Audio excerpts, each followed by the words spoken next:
to this week's Facebook Live.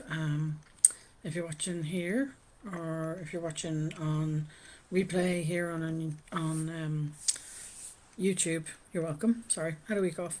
So getting back into the swing of things now for next week. I hope anybody who's on midterm here in Ireland, I hope you're having a reasonable rest, even though the kids are off. I know it can be quite a busy and stressful time when the kids are off school. It knocks the whole routine out of the way. So I hope everything is going okay for you right now. And that brings me to this week's topic, which I'm going to talk about stress, but stress symptoms only, okay? Because stress, when you start delving into stress, it's quite a big topic. And the first thing I would say to you is, if you're not aware of something that needs to be changed, or you're kind of going, what do I need to change? There's something off, I don't feel right. Then, if you're not aware of it, you can't change it. So the same thing about stress is you need to be aware. How is it affecting you? It's so subjective. It can creep up on us so easily. Little increments, it'll creep up on us little by little. And we may not actually be aware that we're stressed or how stressed we are. We may have an idea, okay, I feel a bit stressed, but we don't realize how much stress we have. And so what I say to you is, first things first, what are your stress symptoms? Because they are subjective. Not everybody's is going to be the same. So what is stress? Stress is actually something we need. It's our body's natural way of responding to a demand or a threat. It's a defense mechanism that the body has. So it's completely normal to have stress in small amounts. So it's that freeze, fight or flight response that we've talked about. So it gets us, focused and alert and a bit more energetic when we need it, and then cope, so we can cope with the emergencies. But we should be able to then, release that energy, let it go, let go of the excess adrenaline and cortisol in the body, and we should be able to return back down to normal. And that's when it's focused, that's when it's working well. When it isn't working well, when it becomes too much, that's when the stress is too much and it's having an adverse effect on our physical and mental health. Some people think, oh, it's just all about our mental health, but it's not. It's actually impacting our whole body, mentally and physically. So we need to become aware of that as the first thing I'd say to you. The second thing I'd say to you is, because it is so subjective, there are multiple symptoms as to how it can affect your mind and your body. It's not necessarily going to be the same as somebody else. So your stress may not be the same as my stress, or how I cope with it may not be the same. Everybody copes with stress differently. So one person can cope with a small amount of stress and they just fly on by, or they seem to, but it can build.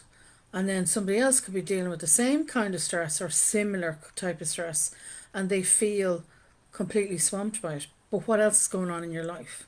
You've got to ask yourself that. It's so subjective. So the symptoms come in many forms, as I said. It's not just about the physical body, but there's also behavioral responses that we can have. There's emotional responses we'll have, and then there's the cognitive, the mental responses that'll happen. Most of the time, we'll only recognize the physical symptoms, but as I said, you may not have any physical symptoms, but your thinking could be off. Your behavior could be off. Emotionally, you could feel swamped, but there's no actual physical issues there. So becoming aware of your stress symptoms is important, because in order to tackle stress more effectively, we have to get to know ourselves. We have to get to know our stress and how we respond to it. So first things first, we look at the symptoms that we need to be aware of. Now, I've listed them out in this week's blog, so do go check it out. Place a link to it in the description below. It's over on my website, DBpsychologyservices.com. The only thing I say to you is the list that's there is not all inclusive, okay? I'm not going to call out the whole list, because it's even long, but the list of symptoms can be even longer.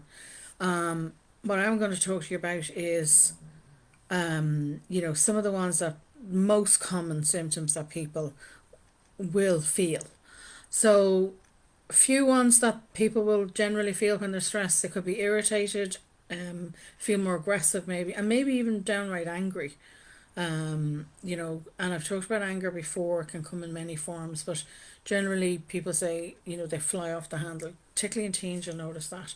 Um, Low energy or tiredness, because the next symptom is about sleep. So you have a change in your sleep pattern.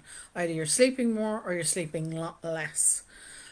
So as a result, then you've low energy, and tiredness is a common thing.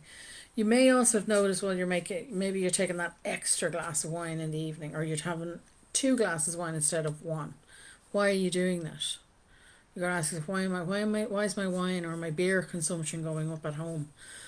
So increased alcohol consumption is also common, as is, we could say, drug misuse, like prescription or non-prescription drugs can become an issue there. Changes in your weight. So a lot of people respond in 2 ways to stress with regards to food. They'll either eat a lot, it's just like your sleep. You'll either sleep a lot or you won't sleep very much. Same with your weight. You'll either eat a lot or you'll start not eating enough and you'll lose weight or you'll put on weight. So that's stress related. People say, oh, I stress eat. It's true, people do, but also the other is also true. People don't eat when they're stressed, and I've seen both happen. So this is what I'm saying. Stress is very subjective. It's your stress. How does it affect you?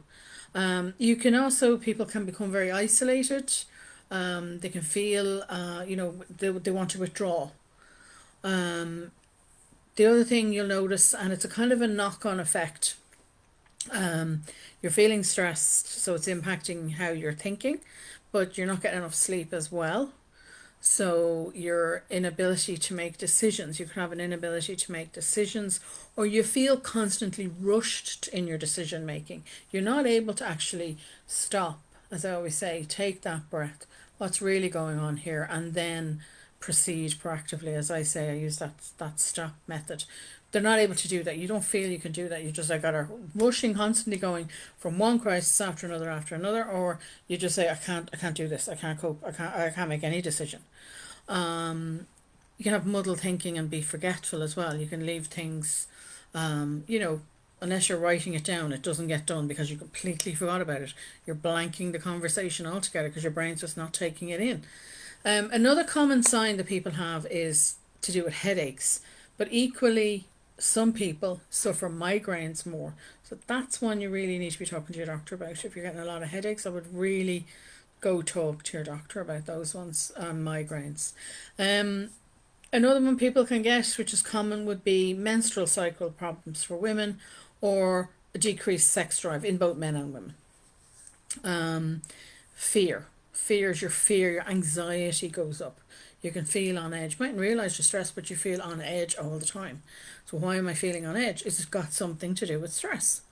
You could talk about the fear of rejection or the fear of failure, but it's actually your fear. Fear is gripping you. Then, another common one would be to feel very defensive. Might go hand in hand with being a bit more irritated or angry.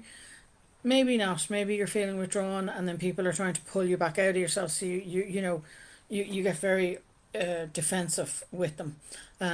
You can also be very oversensitive to comments that are made. But at another time when you weren't feeling stressed, they wouldn't bother you. You take those comments as they were meant, but you're reading too much into them. A very common one for somebody who is stressed is an inability to switch off. So you can't relax. And that's one, particularly if you're taking a lot of work home with you, or you feel overwhelmed. If you're somebody who works in the home, but you're feeling overwhelmed by the demands at home, that you look at that one. Of course, we've got other ones like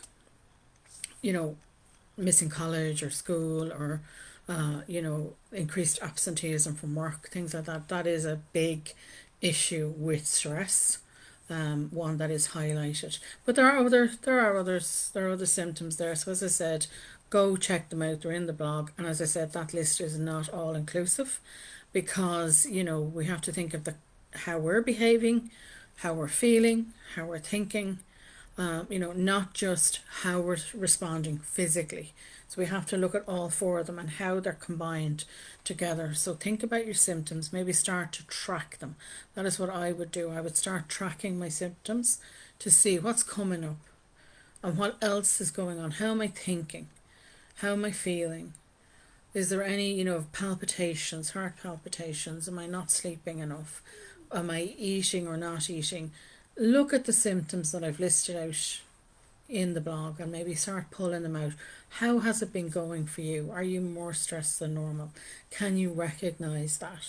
So that's the first thing we need to do, is become more aware. So, in the book, my book, The Building Blocks of Self-Care, I actually give you some easy and quick strategies there that you can actually use to start taking back that balance and to feel less stressed. And there's a whole lot of worksheets in there if you want to try them out.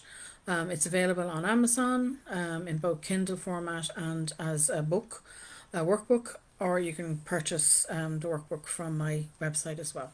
So I leave it there for this week. I am planning to talk more about stress, but we're going to break it down.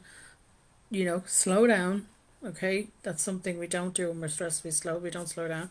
So let's take it back a step and look at the symptoms. Get to know your stress. Get to know your stress symptoms, and we can build from there. So I will talk more about it in the next couple of weeks. So I'll see you then. Thank you all, as always, for watching, if you watch live, and for those that watch in replay, because I know there's a lot. Thank you again for doing that, and I will see you all next week as usual. And check the next blog in this series is out on Monday, so if you can't wait until next Friday, do go and check it out. I'll see you then.